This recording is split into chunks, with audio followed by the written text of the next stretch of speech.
गोविंद जय जय गोपाल जय जय।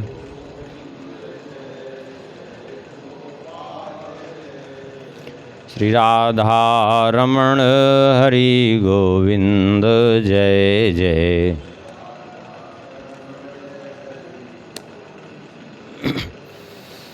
गोविंद जय जय गोपाल जय जय।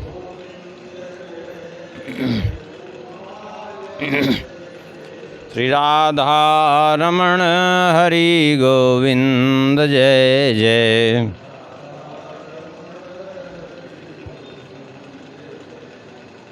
श्री राम जय जय रघुवीर जय जय।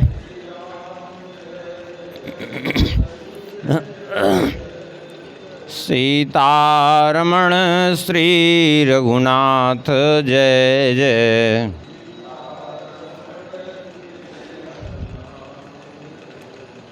श्री राम जय जय रघुवीर जय जय।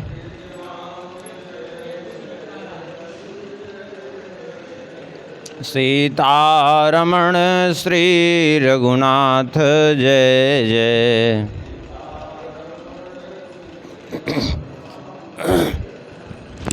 गोविंद जय जय गोपाल जय जय।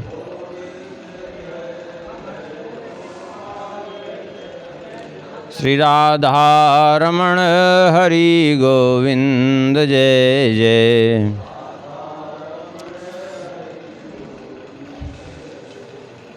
श्री वृंदावन बिहारी लाल की जय। श्री सीतारामचंद्र भगवान की जय। श्री राधा श्याम सुंदर भगवान की जय। श्री सिद्धि सदन बिहारी बिहारणी जू की। श्री कनक भवन बिहारी बिहारणी जू की। श्री हृदय बिहारी बिहारणी जू की। श्री रामलला सरकार की। श्री सद्गुरुदेव भगवान की। श्री हनुमान जी महाराज की। श्री भक्तमाल की। श्रीमन्नाभा गोस्वामी जी महाराज की। श्री प्रियादास जी महाराज की। सब संतन की, सब भक्तन की, सब विप्रन की, गौ माता की, सत्य सनातन धर्म की जय जय। श्री सीताराम जय जय। श्री राधे श्याम। नमः पार्वती पतये हर हर महादेव। हरिशरणम परम मंगलमय परात्पर अखिलेश्वर अकारण करुणावरुणालय भक्तवांछा कल्पतरु भगवान की महती कृपा करुणा से श्री भक्तमाल ग्रंथ के माध्यम से भक्तों का चरित्र हम लोग स्मरण कर रहे हैं। कल के प्रसंग में श्रवण कर रहे थे श्री अम्बरीश जी का चरित्र। आगे थोड़ा सा बढ़ने से पूर्व एक बार मूल छप्पे का स्मरण करेंगे। श्री नाभा गोस्वामी जी कहते हैं, हरिवल्लभ सब प्रार्थों जिन चरण रेणु आशा धरी। हरिवल्लभ सब प्रार्थों जिन चरण रेणु आशा धरी। कमला गरुण सुनंद आदि षोडश प्रभु पदरती। कमला गरुण सुनंद आदि षोडश प्रभु पदरती। हनुमंत जाम्बवंत सुग्रीव विभीषण सबरी खगपति। हनुमंत जाम्बवंत सुग्रीव विभीषण सबरी खगपति। ध्रुव उद्धव अम्बरीश विदुर यक्रूर सुदामा। ध्रुव उद्धव अम्बरीश विदुर यक्रूर सुदामा। चंद्रहास चित्रकेतु ग्राह गज पांडव नामा। चंद्रहास चित्रकेतुग्राह गज पांडव नामा। कौसारव कुंती वधूपट ऐचत लज्जा हरि। कौसारव कुंती वधूपट ऐचत लज्जा हरि। हरिवल्लभ सब प्रार्थों जिन चरण रेणु आशा धरी। हरिवल्लभ सब प्रार्थों जिन चरण रेणु आशा धरी। कल के प्रसंग में श्रवण कर रहे थे श्री अम्बरीश जी के चरित्र में।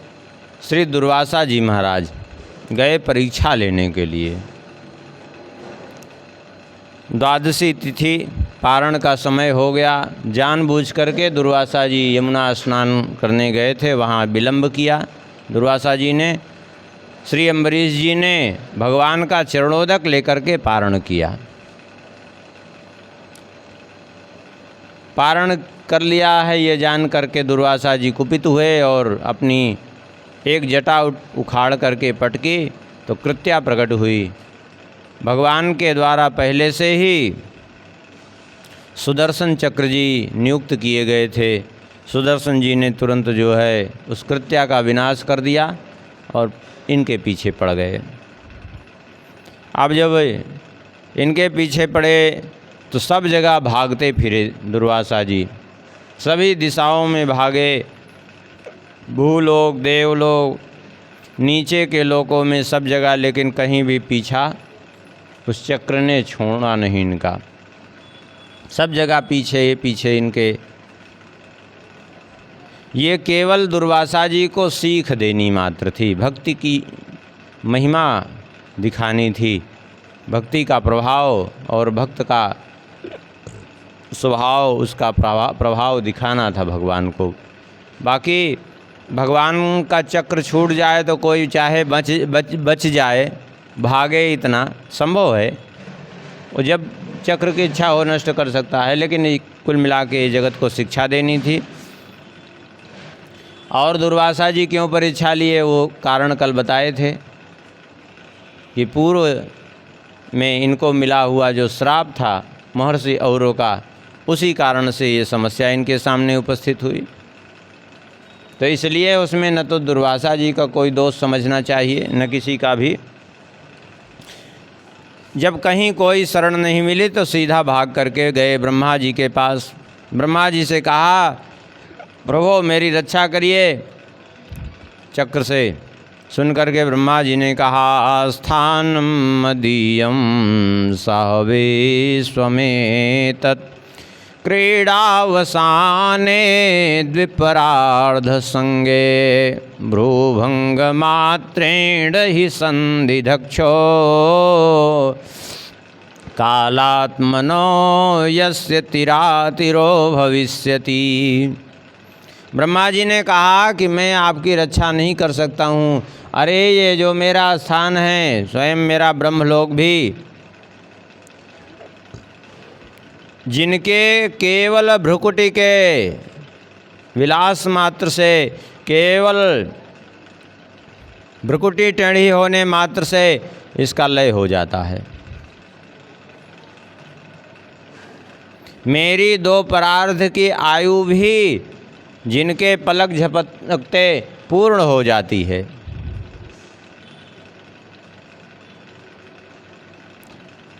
देखिए, जबकि ब्रह्मा जी की आयु देखा जाए तो कितनी है? ब्रह्मा जी की आयु 4 अरब 32 करोड़ वर्ष का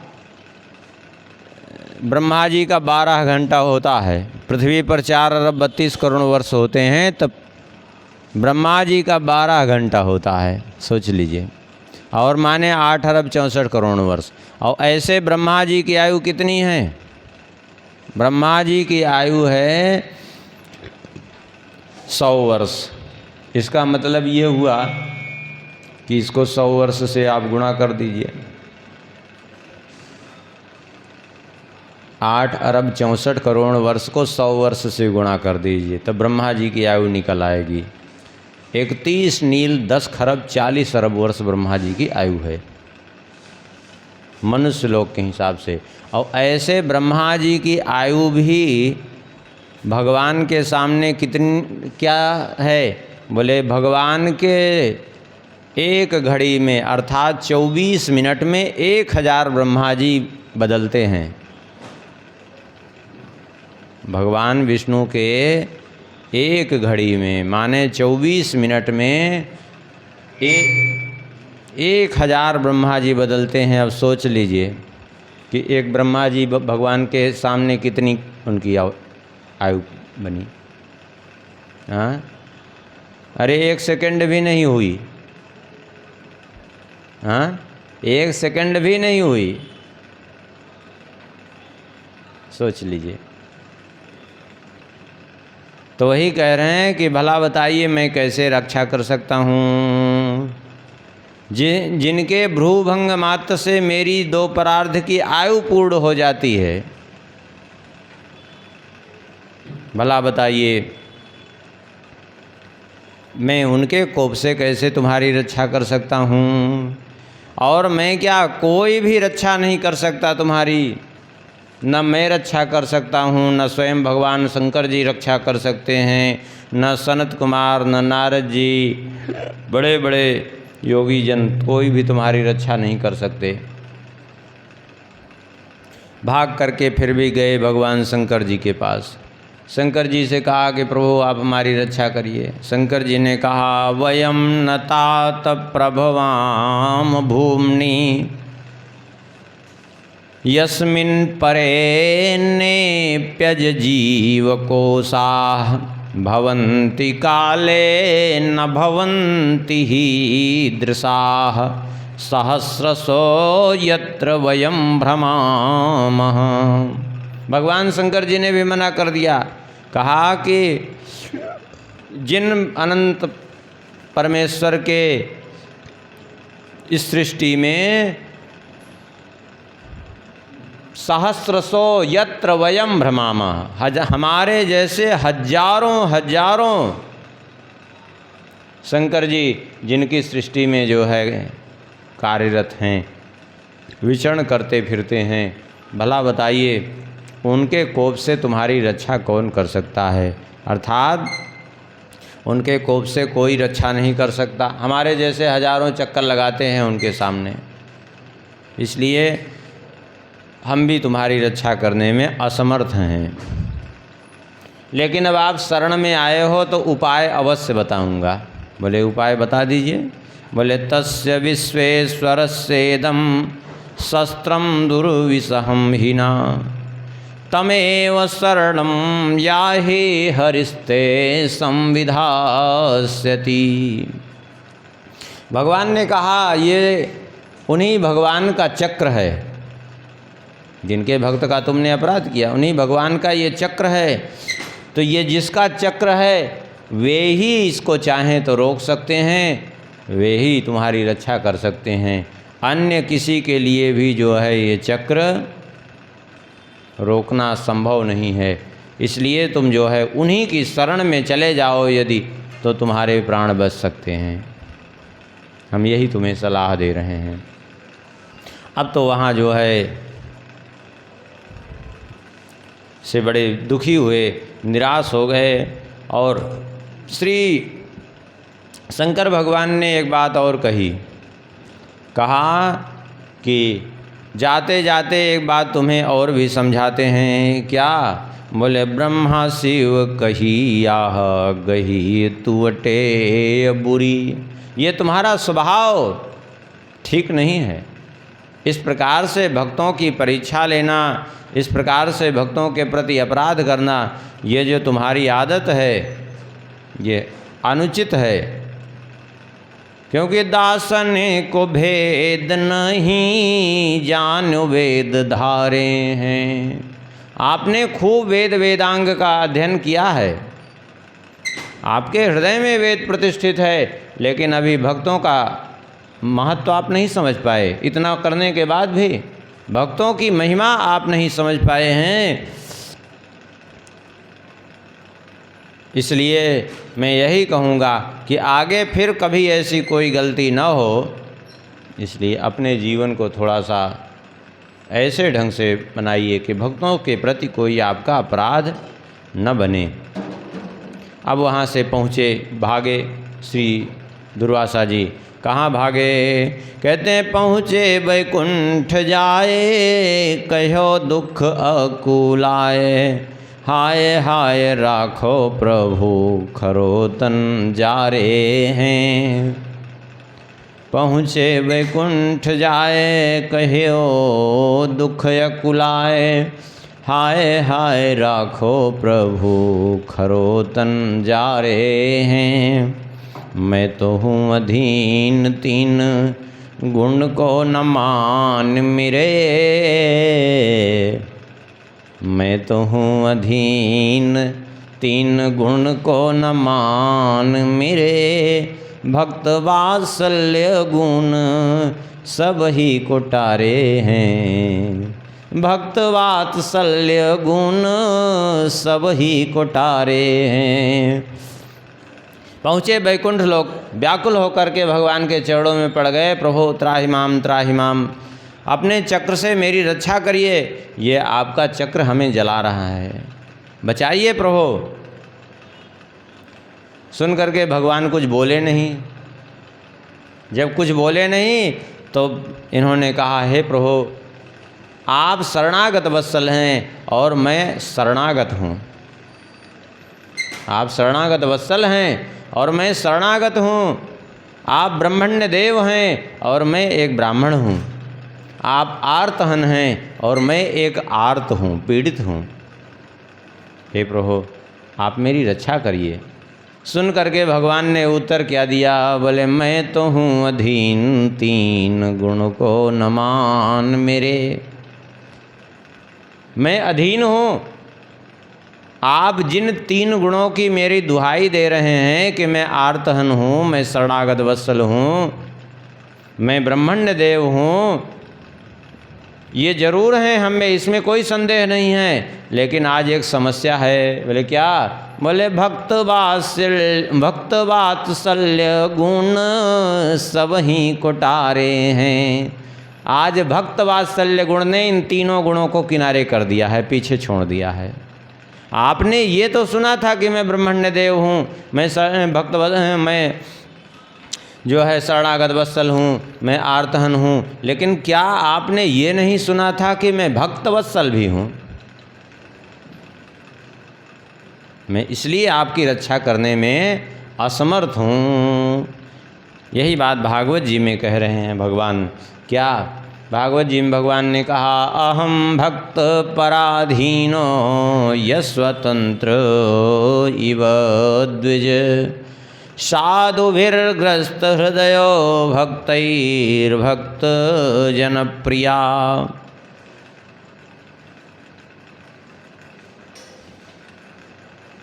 मैं जो है भक्तों के अधीन हो। अहम भक्त पराधीनो यस्वतंत्र, मैं स्वतंत्र नहीं हूँ, मैं भक्त के पराधीन हूँ। क्यों? क्योंकि भक्तजनों ने मेरे हृदय को अपने वशीभूत करके रखा है। भक्तों ने और उन भक्तों के भक्तों ने मेरे हृदय को अपने वशीभूत करके रखा है, इसलिए मैं स्वतंत्र नहीं हूँ।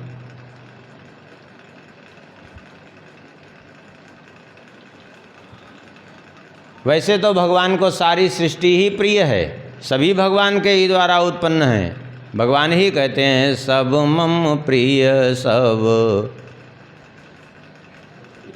मम प्रिय सब मम उपजाए, सब ते अधिक मनुज मोहि भाए, तिन मह द्विज द्विज मह श्रुतिधारी। सभी मुझे प्रिय हैं, लेकिन उनमें सब में मनुष्य, मनुष्यों में भी ब्राह्मण, ब्राह्मणों में भी जो वेदज्ञ हैं, वेदों को धारण करने वाले हैं, वो प्रिय हैं। और तिन माह निगम धर्म अनुसारी, और उन वेदज्ञों में भी जिनका आचरण शास्त्रानुकूल है। वेद के शास्त्र के धर्म के अनुकूल जो आचरण करते हैं। और 3 माह प्रिय विरक्त पुण्य ज्ञानी, उनमें भी अधिक प्रिय हैं कौन? बोले जो वैराग्यवान हैं। अज्ञानी हुते पुनि अति विज्ञानी, और उनसे भी तिनते पुनि मोहि प्रिय निज दासा। सबसे प्रिय मुझे मेरे भक्त हैं। क्यों? क्योंकि जही गति मोरी न दूसर आशा, क्योंकि मेरे अतिरिक्त उनकी कोई गति ही नहीं है, उनके जीवन में दूसरी कोई आशा ही नहीं है। इसलिए भक्त से बढ़ कर के मुझे दूसरा कोई प्रिय नहीं है। देखिए, कभी भी एक बात समझें, कभी भी भक्त के प्रति यदि अपराध करने की चेष्टा करेंगे तो वह स्वयं ही मुसीबत का कारण बनेगी ही बनेगी।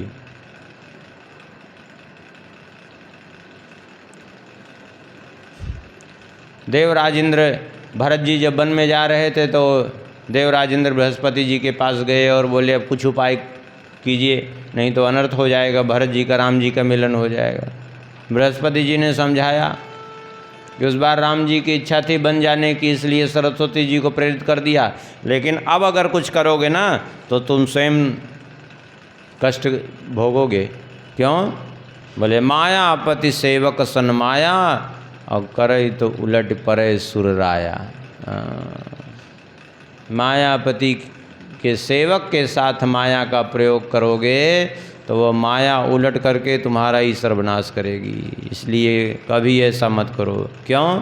क्योंकि भगवान का एक स्वभाव है, मानत सुख सेवक सेवकाई, सेवक बैर बैर अधिकाई।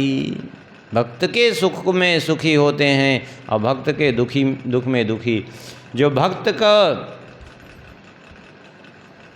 सत्कार करने वाला है उसके प्रति प्रसन्न हो जाते हैं, और जो भक्त का तिरस्कार करने वाला है उसको भगवान फिर छोड़ते भी नहीं हैं।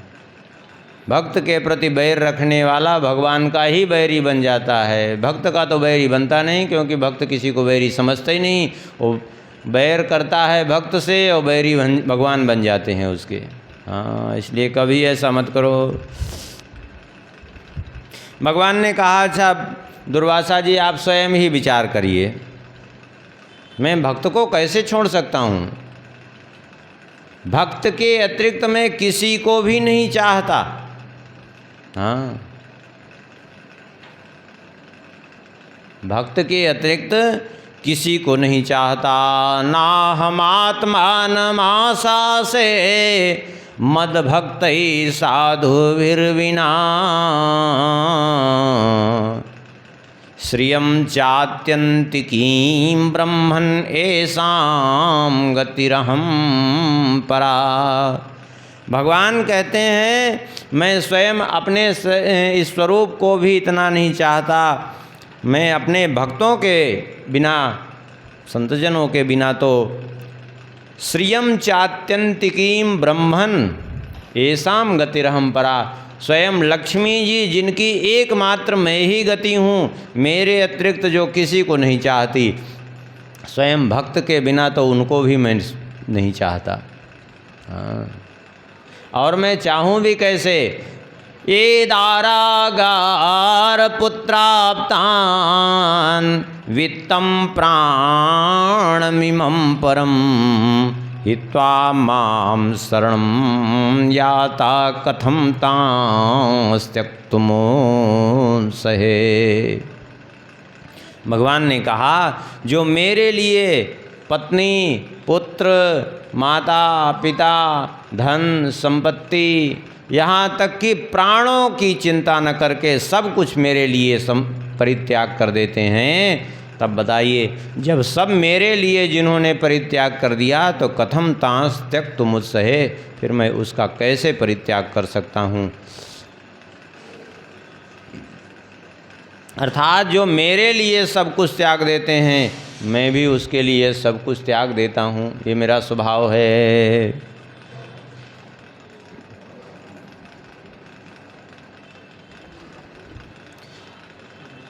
जैसे मयि निर्बद्ध हृदया साधवः समदर्शना वशी कुर्वन्ति मां भक्त्या सस्त्रियः सत्पतिं यथा। जैसे कोई पतिव्रता स्त्री अपने सतपति को अपने वशीभूत कर लेती है, वैसे ही जो समदर्शी महापुरुष हैं, जो भक्तजन हैं, वो मुझे अपने वशीभूत कर लेते हैं। एक बात ये समझ लो, साधो हृदयं मह्यम साधूनां हृदयं त्वहं मदन्यते न जानन्ति नाहं तेभ्यो मनागपि। भगवान कहते हैं संतजन भक्तजन मेरे हृदय हैं, मैं उनका हृदय हूँ। क्यों? क्योंकि मदन्यत ते न जानती, मेरे अतिरिक्त वे किसी को नहीं जानते हैं और मैं भी उनके अतिरिक्त किसी को नहीं जानता हूँ। भगवान ने कहा फिर भी आप आए हो हमारे पास शरण में, तो उपाय मैं बता दूंगा। मैं रक्षा तो नहीं कर सकता तुम्हारी, क्योंकि तुमने भक्त का अपराध किया है, लेकिन उपाय बता दूंगा। बोले क्या उपाय है प्रभु? बोले उन्हीं के पास चले जाइए जिनका आपने अपराध किया, अम्बरीश जी के पास। हाँ, नाभाग तनयम नृपम,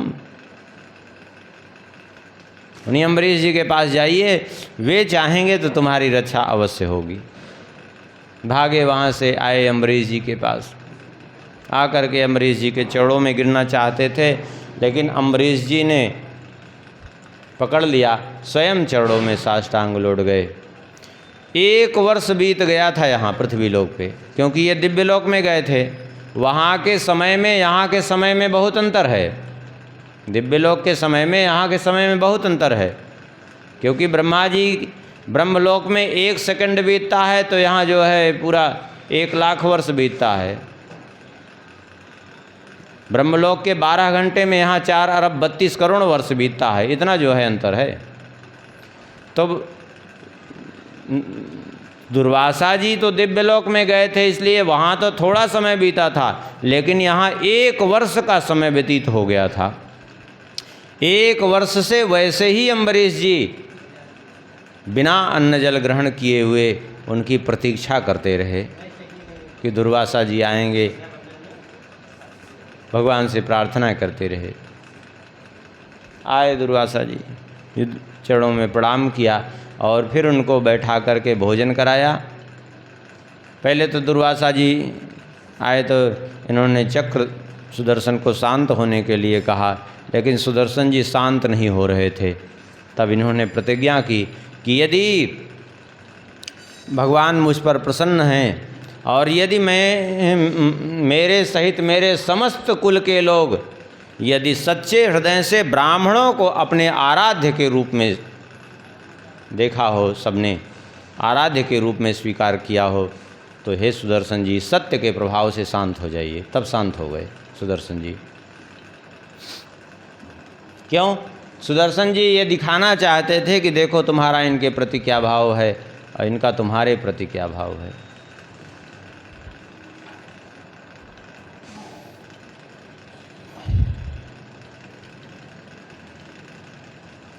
भगवान अपने अपराध से कभी कुपित नहीं होते। भगवान अपने अपराध से कभी कुपित नहीं होते। आप कितने प्रत्यक्ष प्रमाण देख सकते हैं। भृगु जी को देखिए, क्या किया भृगु जी ने? लात हनी भृगु हृदय में कीन्ही हरि सम्मान। भृगु जी ने तो जाकर के भगवान के वक्षस्थल में चरण प्रहार किए थे अपने, लेकिन फिर भी भृगु जी का भगवान ने सम्मान किया। लेकिन अम्बरीश जी का अपराध किया था तो भगवान ने उनकी विनती भी नहीं सुनी। क्यों? क्योंकि भृगु जी ने भक्त अपराध नहीं किया था, भगवान का अपराध किया था, तो भगवान ने सहन किया। परशुराम जी ने श्री राम जी को कटुवचन कहा, श्री राम जी ने सहन किया। लेकिन कोई भक्त का अपराध कर दे भगवान को बिल्कुल सहन नहीं। यही भगवान की विशेषता है।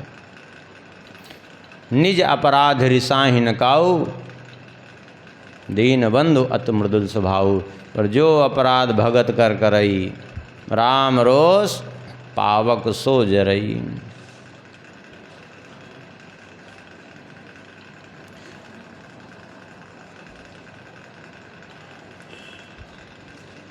आगे श्री प्रियादास जी कहते हैं, मोकोवती प्यारे साधो उनकी अगाध मति।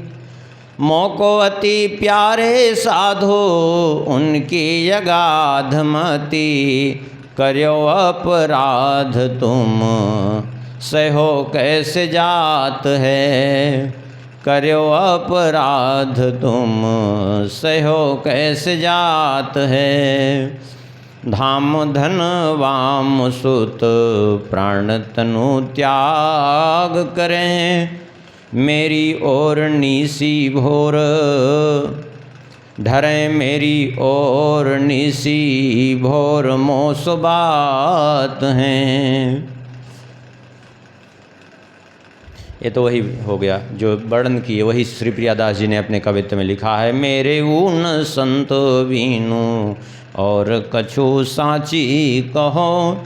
जाओ वही ठोर जाते मिटे उमिटे उत्पात हैं। बड़े दयाल सदा दीन प्रतिपाल करें। न्यूनता न धरें कहूँ भक्ति गात गात है। ये भगवान ने जो है, भगवान की वाणी है जो प्रियादास जी ने यहाँ वर्णन की। भगवान ने कहा कि अम्बरीश जी के पास चले जाइए, मेरे भक्त मुझे अत्यंत प्रिय हैं और वे अवश्य तुम्हें क्षमा कर देंगे। ब्रह्मस्तद्गच्छ भद्रम ते नाभागतनयम नृपम, क्षमा पय महाभाग ततः शांतिर्भविष्यति।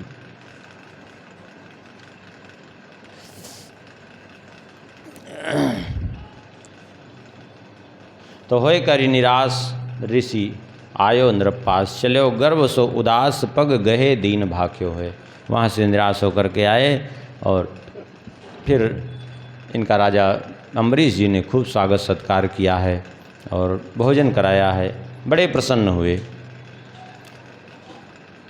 और फिर अम्बरीश जी ने 1 वर्ष बाद इनसे आज्ञा लेकर के तब स्वयं भोजन किया। 1 वर्ष से ऐसे ही भूखे प्यासे खड़े थे, कुछ भी ग्रहण नहीं किया था।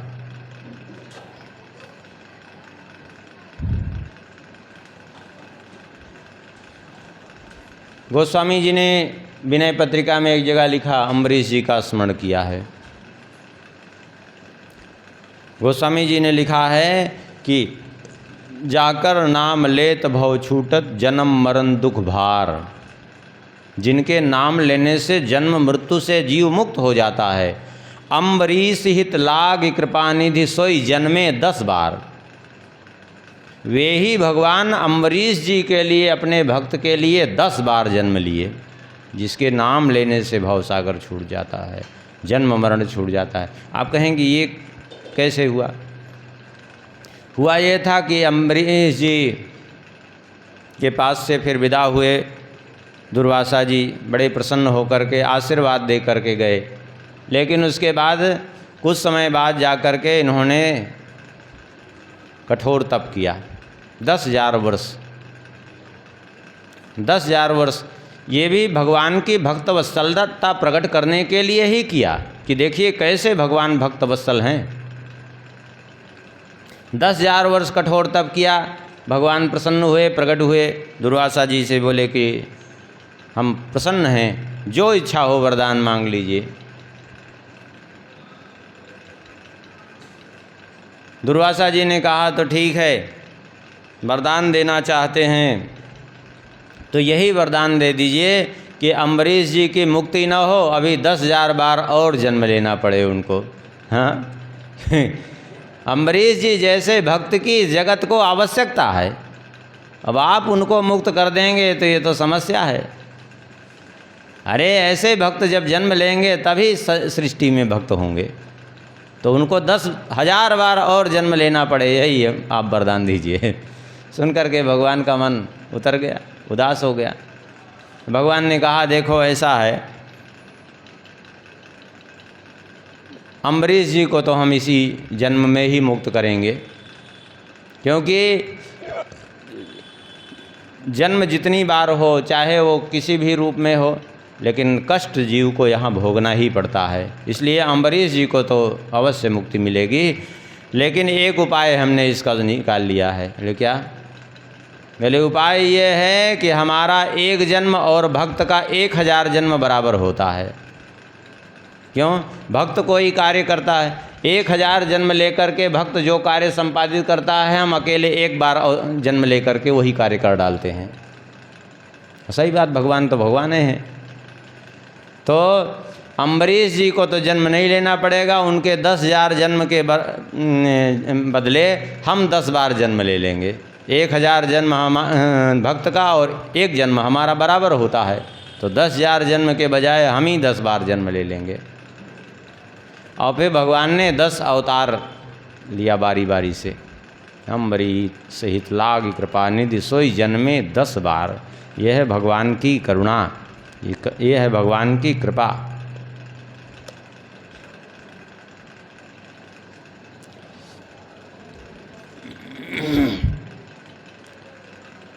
भक्त का मतलब क्या है?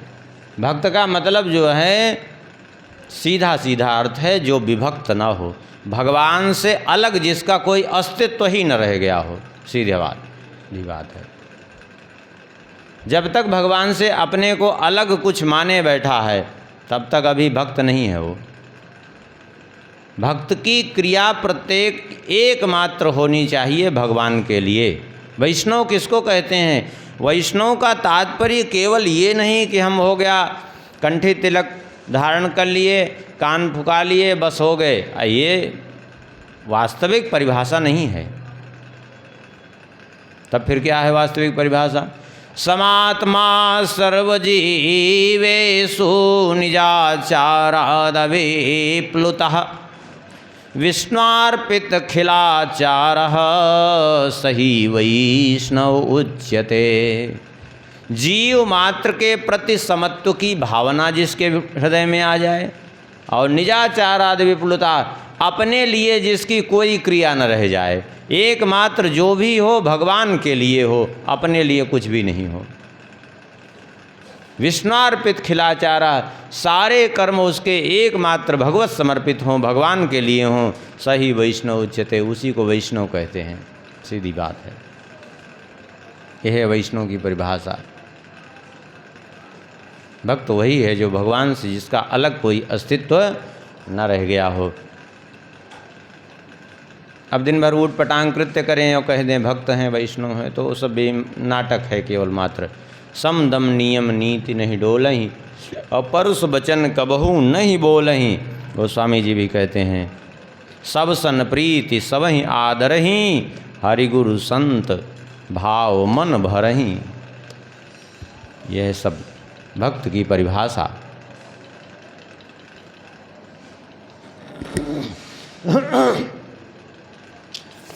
अब आगे वर्णन करते हैं श्री प्रियादास जी एक चरित्र।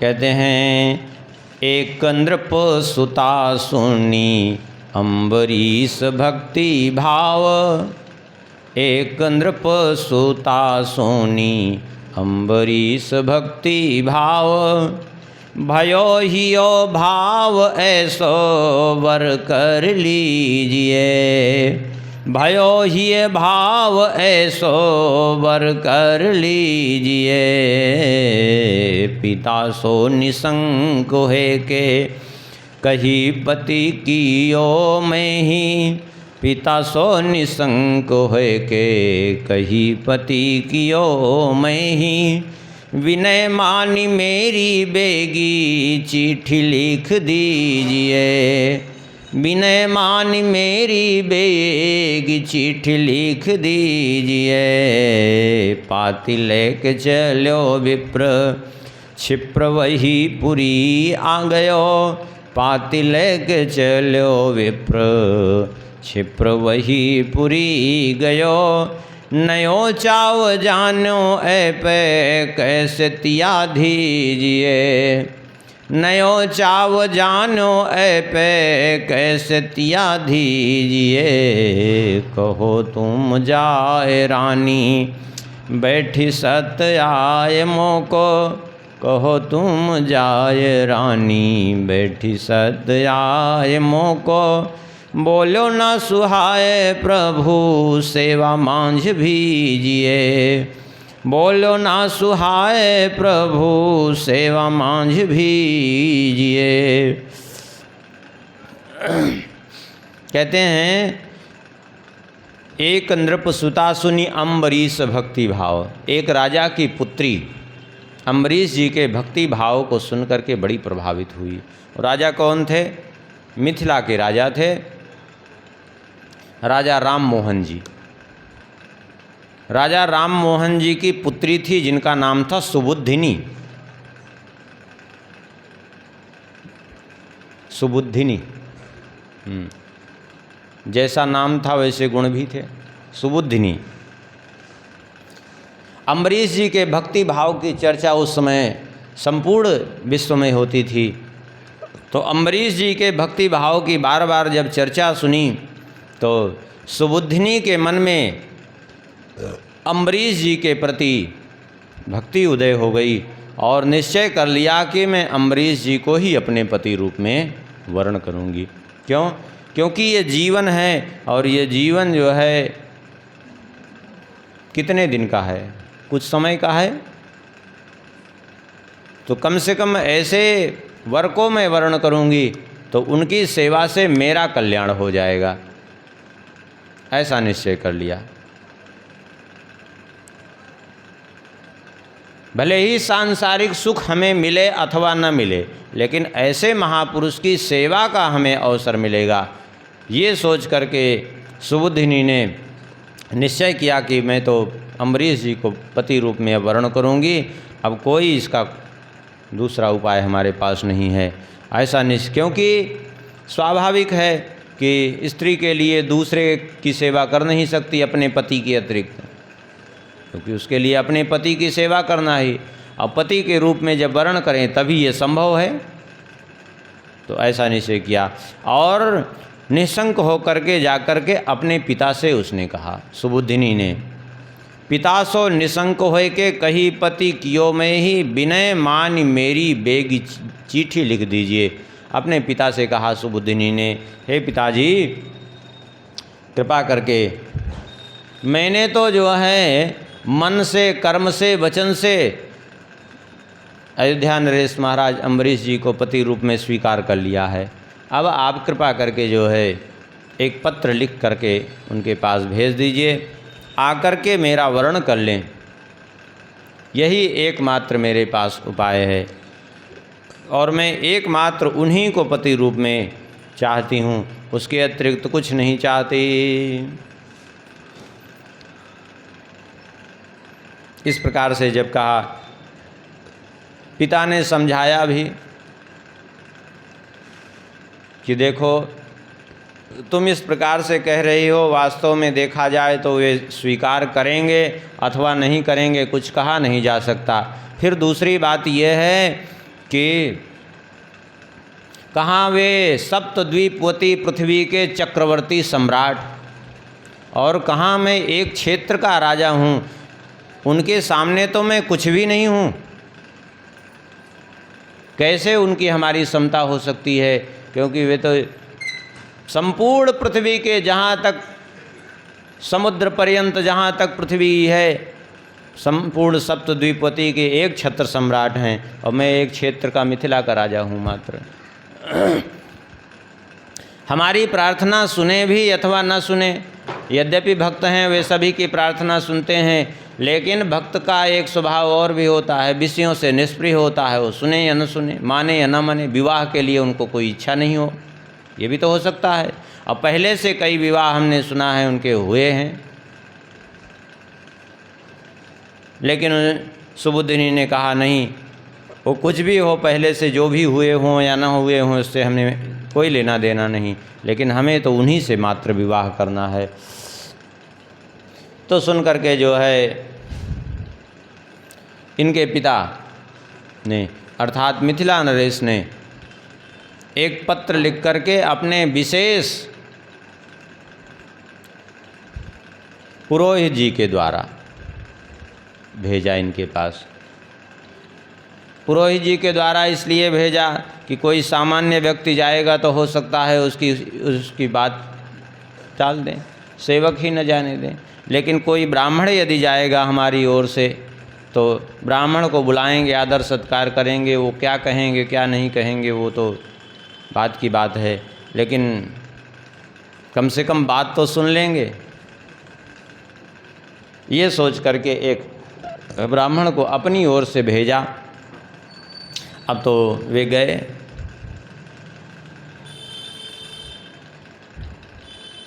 और जा कर के उन्होंने सारी बात कही पंडित जी ने कि हम ये पत्र लेकर के आए हैं, आप इसको अच्छी प्रकार से पढ़ लीजिए। और उनकी पुत्री ने आपको ही मन वर्ण कर लिया है, आप स्वीकार कर लीजिए। कहते हैं पाती लेके चलो विप्र क्षिप्र वही पुरी गयो, नयो चाव जानो ऐ पे कैसे तिया दीजिए। सुनकर के राजा ने जब पत्र पढ़ा तो कहा अम्बरीश जी ने कि अब आप बताइए मैं कैसे इस स्थिति में वर्ण कर सकता हूँ, मैं विवाह नहीं कर सकता। क्यों? अरे ऐसे ऐसे करके तो मेरे 100 विवाह हो चुके हैं पहले ही, और जो 100 विवाह हुए हैं उनसे भी मैं कभी बात तक नहीं करता हूँ, उनके पास जाना तो दूर की बात है, क्योंकि मुझे अवसर ही नहीं है भगवान का भजन छोड़ के जो है हम जा कर के किसी से बात करें, व्यर्थ का समय गंवावें और विषयों में प्रवृत्त हों, हमें कोई आवश्यकता ही नहीं है।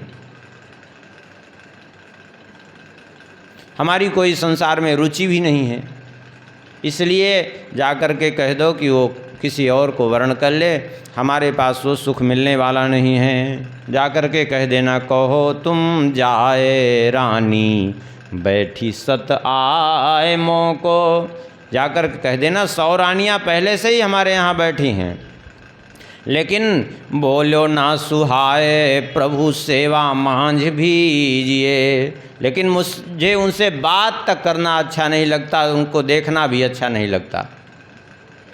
क्यों?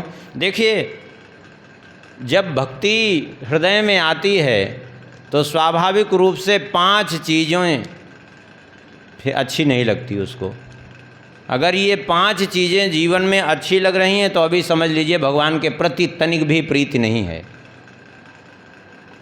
विषय भोग निद्रा हंसी जगत प्रीति बहुबात। विषय भोग के प्रति यदि प्रीति है तो समझ लीजिए भगवान से अभी बहुत दूर हैं, भगवान के प्रति तनिक भी लगाव नहीं हुआ है अभी। नींद यदि प्रिय है कि बढ़िया चैन से सोए 8-8 10-10 घंटा, तो भी भगवान से प्रीति नहीं है। हाँ, हंसी मजाक यदि बहुत अच्छा लग रहा है तो भगवान से प्रीति नहीं है। जगत के प्रति यदि प्रीति है तो भगवान से अभी प्रीति नहीं है। अब बहुत ज़्यादा बात करने में, दिन भर व्यर्थ बकवाद करने में यदि मन लग रहा है तो अभी भगवान से प्रीति नहीं है। क्यों? विषय भोग निद्रा हंसी जगत प्रीति बहुबात, नारायण हरि भजन में ये 5 न सुहाद। भगवान के भजन में ये 5 ही बाधक हैं, ये 5 फिर अच्छे लगते ही नहीं हैं। अम्बरीश जी ने कहा कि इसलिए हमें कोई जो है आवश्यकता नहीं, अब हम वर्ण नहीं कर सकते, ये समझ लो। जा कर के स्पष्ट रूप से कह दो कि हम स्वीकार नहीं कर पाएंगे।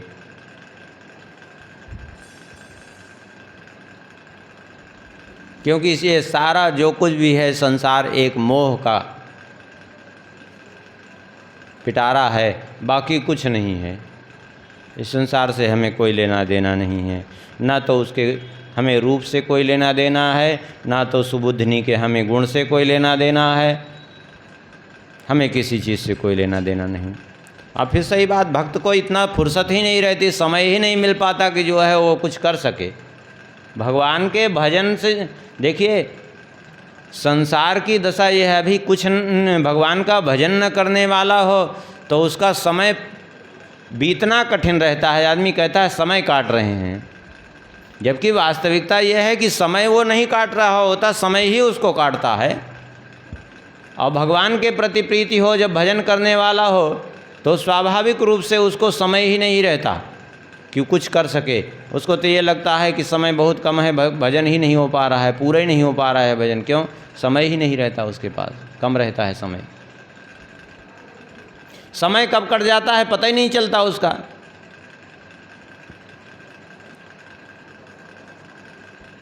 इसलिए हमें उससे कोई लेना देना नहीं है।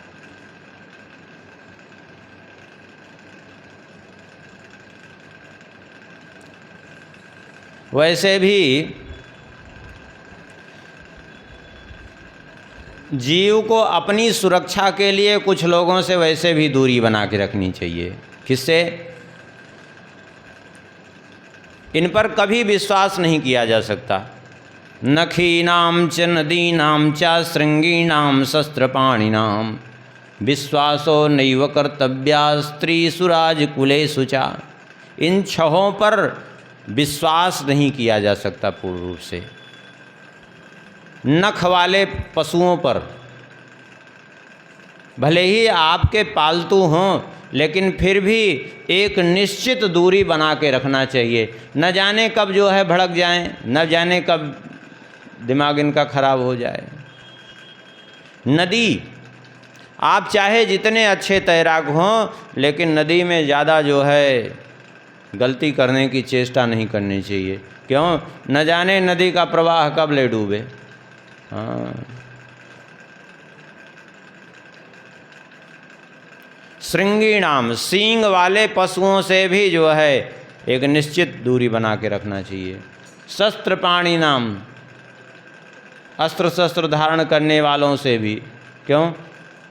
अचानक क्रोध आया, उस समय मार देंगे, भले बाद में उनको पछताना पड़े, बाद में जेल की हवा खानी पड़े, लेकिन उस समय तो जो है क्रोध में आदमी अंधा हो जाता है। और वैसे ही स्त्री से भी जब ये दिमाग खराब हो जाए तो इसका कोई भरोसा नहीं, कब क्या कर बैठे। हाँ, इसलिए उससे भी विश्वास नहीं करना चाहिए। और राज परिवार पर भी पूर्णतया विश्वास नहीं किया जा सकता। राजा किसी का सगा नहीं होता। हाँ, राजा किसी का सगा नहीं होता। अगर मान लिया वो पूर्ण रूप से न्यायप्रिय है, धर्मात्मा है, तो भी किसी का सगा नहीं होता। क्यों? इसलिए किसी का सगा नहीं होता क्योंकि पूर्ण रूप से जो न्यायप्रिय है, धर्मात्मा है, उसका पुत्र भी यदि अपराधी हो तो उसको भी वो दंड दिए बिना छोड़ेगा नहीं। वो चाहे उसका पुत्र ही क्यों न हो, चाहे उसका की पत्नी ही क्यों न हो, उसको भी दंडित करेगा। वो किसी का सगा नहीं। और यदि अन्यायी राजा होगा तो भी, अन्यायी राजा तो जो है वो अन्याय में ही मस्त रहता है, वो केवल अपनी प्रतिष्ठा बचाने के चक्कर में रहता है, वो किसी का सगा नहीं होता, उससे न्याय से मतलब ही नहीं है। इसलिए इन पर भी विश्वास नहीं किया जा सकता। स्पष्ट मना कर दिया श्री अम्बरीश जी ने, बोले जाके कह दो कि मैं किसी भी स्थिति में विवाह नहीं कर सकता हूँ, यही मेरा निर्णय है। पंडित जी बेचारे निराश हो गए और निराश होकर के जा कर के वापस गए। वहाँ जा कर के सुबुद्धिनी को राजा राम मोहन जी को सारी बात बताई। अब उसके बाद सुबुद्धिनी ने क्या कहा और फिर आगे विवाह हुआ उसके साथ, लेकिन कैसे हुआ उसका आगे वर्णन करेंगे कल के प्रसंग में। अभी थोड़ा सा नाम महिमा स्मरण कर